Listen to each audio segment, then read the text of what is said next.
Okey, kepada anda yang tengah tengok dalam video ni, inilah barangnya, jam smartwatch H9 Max. Smartwatch ni didatangkan dengan 3 warna, hitam, pink dan juga silver. Untuk jam ni dia boleh connect dengan Bluetooth dan juga dia akan bagikan dengan charger magnetik. Jam ni tak mahal, harga dia bukan beratus tetapi harga hanya RM30 saja kau boleh dapatkan jam yang boleh call, boleh dengar muzik dan juga boleh baca mesej.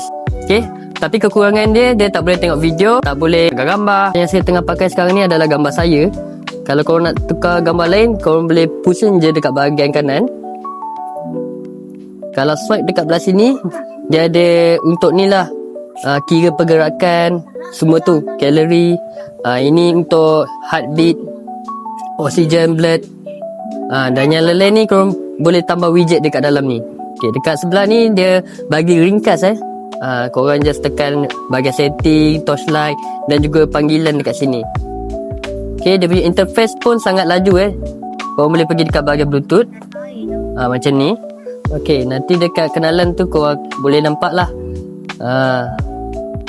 Smartwatch ni korang perlu ada apps dia dalam phone, tak kira iPhone dan juga Android. Kan link dekat atas ni, korang boleh dapatkan harga saya.